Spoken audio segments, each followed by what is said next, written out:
Welcome. It's story time. Anytime. Hello to all my story lovers. Today I'm going to read Appro J.R.D. This is the story written by Sudha Murty. So let's go through the story. There are two photographs that hang on my office wall. Every day when I enter my office, I look at them and start my day. They are pictures of two old people. One of a gentleman in a blue suit and the other one is black and white photograph of an old man with dreamy eyes and a white beard. Many people have asked me if they are related to me. Some people have even asked me, is this black and white photo that of Sufi saint or a religious guru? I smile and reply, no, not. Are they related to me? Then why do you look at them and start the day? These people made an impact on my life. I am grateful to them. Who are these people? The man in the blue suit is the Bharat Ratna J.R.D. TATA and the black and white photo is Sir Jamshedji TATA. But why do you have their photos in your office? You can call it gratitude. Then invariably I have to tell the person the following story. It happened a long time ago. I was young and bright, bold and idealistic. I was studying in the final year for my master's degree in computer science at Indian Institute of Science, Bangalore, which was then known as the TATA Institute. For me, life was full of fun and joy. I did not know what helplessness or injustice meant. It was probably the April of 1974. Bangalore was just becoming warm. Red gulmohars were blooming at the ICC's campus. I was the only girl in my postgraduate department in engineering and was staying in the ladies' hostel. Other girls were pursuing their research in different departments of science. After completing my post-graduation, I was keen to go abroad to do my doctorate in computer science and had already been offered scholarship from universities in USA. I had not thought of taking up a job in India. One day, while on the way to my hostel from the lecture hall, I saw an advertisement on the notice board. It was a standard job requirement notice from the famous automobile company Telco. It stated that the company required young, bright engineers, hardworking, with excellent academic background, etc. At the bottom, there was a small line. Lady candidates need not apply. I read it and was very upset. For the first time, I was faced with gender discrimination. Though I was not keen on taking up a job, I took it as a challenge and decided to apply. I had done extremely well in my studies, probably better than most of the boys. Little did I know then that in real life to be successful, academic excellence is not a necessary condition. After reading the notice, I went fuming to my room. There I decided not only to apply for the job but also to inform the topmost person of the management of Telco about the injustice. I got a postcard and started to write. But there was a problem. Who was the head of Telco? I did not know. I was so ignorant that I thought it must be one of the Tatas. I knew J.R.D. Tata was the head of the Tata Group. I had seen his pictures in newspapers. Actually, Suman Mulgaonkar was then its chairman, which I was not aware of. I took the postcard and started writing. Even now, I clearly remember what I had written to J.R.D. Tatas have always been pioneers. They are the people who started the basic infrastructure industries in India like iron and steel, chemicals, textiles, locomotives, etc. They have cared for higher education in India since 1900 and are responsible for the establishment of the Indian Institute of Science. Fortunately, I studied there. But I am surprised that in such a company you can make a distinction between men and women. I posted the letter that was written in anger and after a few days forgot about it.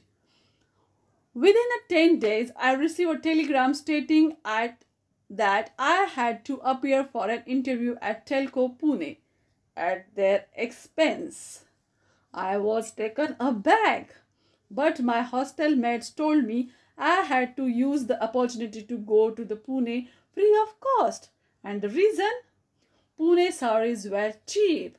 I was told to buy the saris for them. I even collected 30 rupees per head for each of their saris.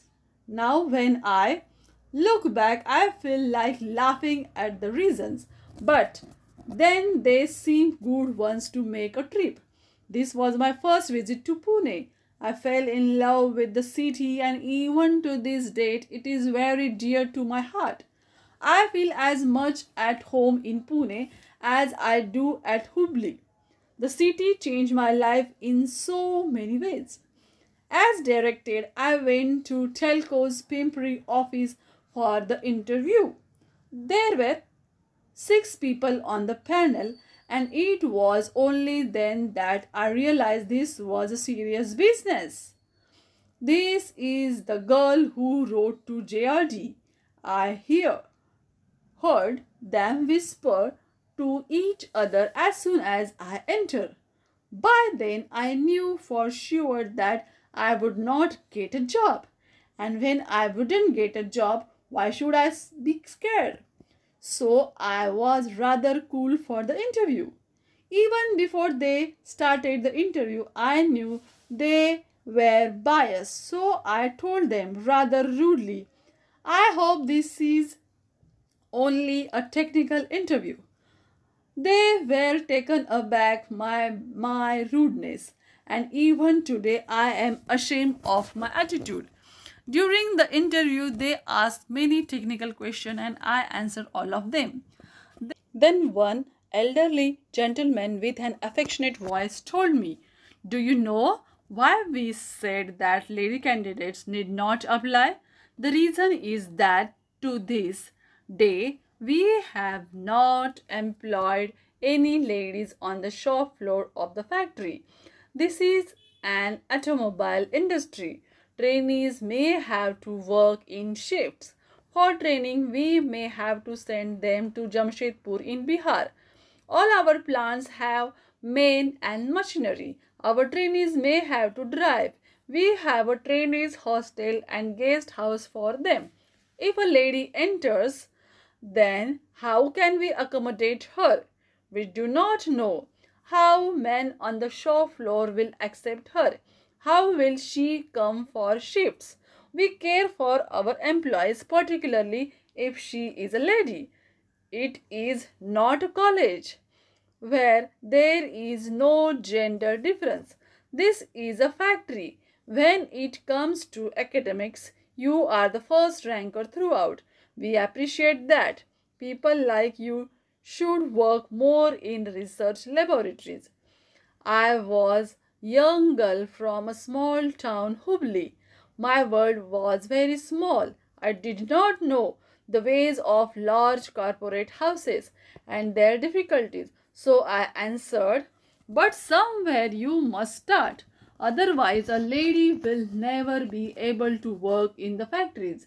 You are the pioneers in many aspects of life. When I look at your industries, you are far ahead of other people. If you think this way, then how will any lady ever enter the so-called man's domain? Training a candidate costs a lot to our company. You are a marriageable age. After your training, you will leave this company and shift to wherever your husband works.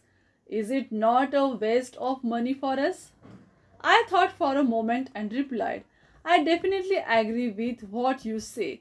I am sure when many of you married, your wives came along with you. That has been our tradition. But is it also not true that many men undergo training and just for a few more hundred rupees they shift their jobs? You don't have any rule for them. You can't stop them. Finally, after a long interview, I was told I had been successful in securing a job at Telco. On the way back, I got down at Hubli, my hometown. I was eager to meet my father, always my best friend, and tell him my adventure. I was sure he would be happy and praise me, but I was in for a shock. He was very upset. He said, you should have basic manners when addressing elderly people like J.R.D. TATA. You should have written the letter more politely and put it in an envelope instead of sending a postcard. Now you have to take up this job because you are morally responsible. That is what my future had in store for me. Never ever I thought I would take up a job at Pune. There I met a shy young man from Karnataka. We became good friends and got married. The elderly gentleman who interviewed me was Dr. Murty, who was an excellent technocrat and human being. I worked with him for some years. After joining Telco, I realized who J.R.D. was. He was the uncrowned king of Indian industry. I did not get to meet him until I was transferred to Bombay. J.R.D. had an office at Bombay House, the headquarters of Tata Industries. One day I was supposed to show some reports to our chairman, Mr. Mulgaonkar, whom everyone always referred to as SM. So I went to his office on the first floor of Bombay House. While I was in SM's room, J.R.D. walked in. That was the first time I saw appro J.R.D. Appro means hours in Gujarati.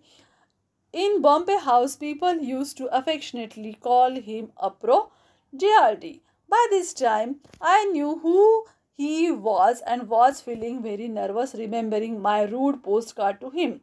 SM introduced me very nicely. Jay, look, this young girl is an engineer and that too postgraduate. She has worked on the shop floor at Telco. Is it not unusual? She was the first girl in our Telco shop floor.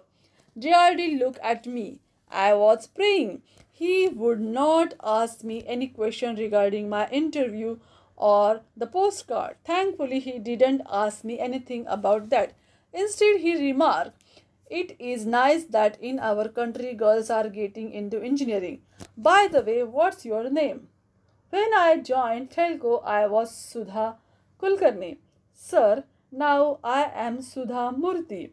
Where do you work? At Nanavati Mahalla, I replied. He smiled at me, nodding his head, and the two men started their discussion. I just ran out of the room. After that, I used to see J.R.D. on and off. He was the chairman of the large group of companies, and I was only an engineer in one of those companies.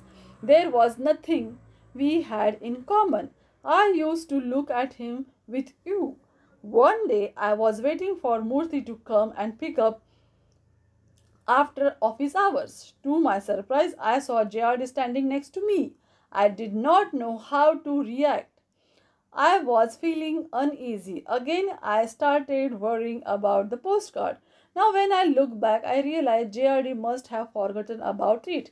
It must have been a very small incident to him, but not so for me. He asked me, young lady, why are you here?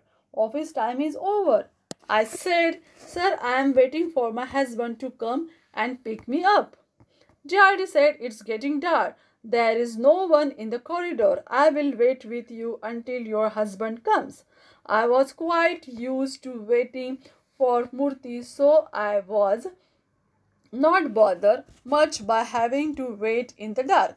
But having J.R.D waiting along with me made me very uncomfortable. Out of the corner of my eye, I looked at him. He wore a simple white pant and shirt. He was old, yet his face was glowing, without any air of superiority. I was thinking, look at this person.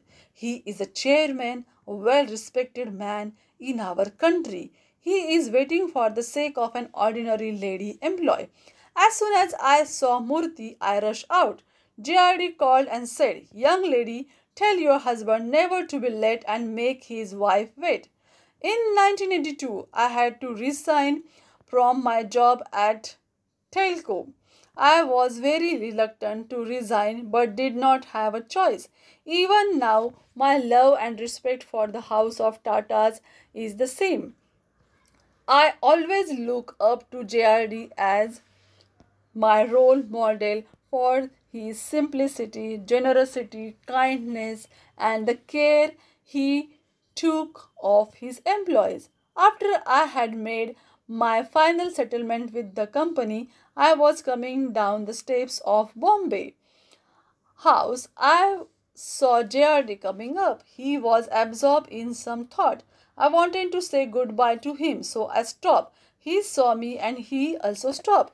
Gently, he said, "So, what are you doing, Mrs. Kulkarni?" That was the way he always addressed me. "Sir, I am leaving Telco." "Where are you going?" "Pune, sir. My husband is starting a company called Infosys, so I have to shift to Pune." "Oh, what will you do when you are successful?" "Sir, I do not know whether we will be successful or not." Never start with defense. Always start with confidence. When you are successful, you must give back to society. Society gives us so much. We must return it. I wish you all the best. Then J.R.D continued walking up the stairs. I stood for a while watching him. That was the last time I saw him alive. Many years later, I met Ratan Tata in the same Bombay office, occupying the same chair as J.R.D. I told him many of my sweet memories of working with Telco. I said, "I cannot call you Mr. Tata like Murty calls you.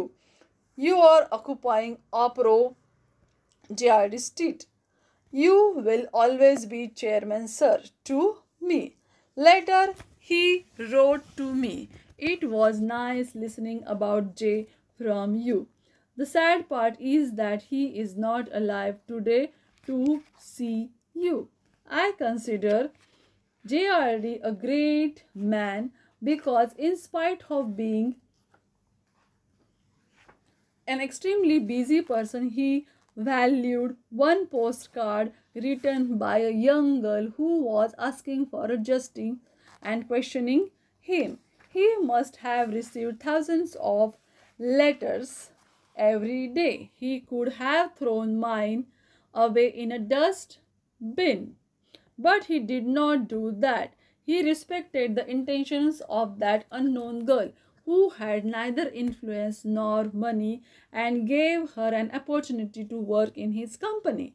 He did not merely give her a job but also change her life and mindset forever. Today, in any engineering college, I see that 40 to 50% of the students are girls. On the shop floor of many mechanical industry, we see so many ladies working. That time I think of J.R.D fondly. If at all time stops and asks me what I want from the life, I would say I wish J.R.D were alive today to see how the company we started has grown. He would have enjoyed wholeheartedly. Now, this is the end of the story. Do you like it? Then comment it. Subscribe my channel. Bye bye.